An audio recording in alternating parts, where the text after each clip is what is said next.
യാത്രക്കിടയിൽ നിങ്ങളുടെ തൊട്ടടുത്തിരിക്കുന്നയാളുടെ റീൽസ് നിങ്ങൾക്കൊരു ശല്യമാവാറുണ്ടോ?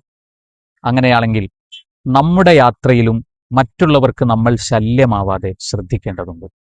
കഴിഞ്ഞ ദിവസം ഒരു യാത്രയിൽ ട്രെയിനിലും ബസ്സിലും ഇങ്ങനെ ഒരു അനുഭവം ഉണ്ടായി. തൊട്ടടുത്തിരിക്കുന്നവർ ഉച്ചത്തിൽ സംസാരിക്കുന്നു, വലിയ ശബ്ദത്തിൽ റീൽസുകൾ കാണുന്നു. എന്നാൽ ഇതുകണ്ട് അത്ര തന്നെ ഹാപ്പി അല്ലാത്ത ഒരാൾ വല്ലാതെ വിഷമിക്കുന്നത് ശ്രദ്ധയിൽപ്പെട്ടു. യഥാർത്ഥത്തിൽ നമ്മൾ ഫോൺ ചെയ്യുന്നതുകൊണ്ട് ഉണ്ടാവുന്ന അധിക ശബ്ദം പോലും മറ്റുള്ളവർക്ക് സ്ട്രെസ്സും സ്ട്രെയിനും ഉണ്ടാവാൻ കാരണമാവുമെന്നാണ് പഠനങ്ങൾ പറയുന്നത്. റീൽസ് ആവട്ടെ, വാഹനങ്ങളിലെ പാട്ടുകളാവട്ടെ, എന്തുമാവട്ടെ, ശബ്ദം കൊണ്ട് മറ്റുള്ളവരെ ശല്യപ്പെടുത്തുക എന്നത് പലപ്പോഴും നമ്മൾ ശ്രദ്ധിക്കാതെ പോകുന്ന ഒന്നാണ്. പബ്ലിക് ട്രാൻസ്പോർട്ടുകളിൽ നമ്മൾ ഏറ്റവും മിനിമലി കീപ്പ് ചെയ്യേണ്ട മാനറിസം കൂടിയാണത്. നമ്മൾ ആഗ്രഹിക്കുന്ന കാര്യങ്ങൾ അതുപോലെ ചെയ്യുന്നതിനു പകരം ഇതിനെ നിയന്ത്രിക്കുക എന്നത് നമ്മുടെ ഇമോഷണൽ ഇന്റലിജൻസിന്റെ കൂടി ഭാഗമാണല്ലോ.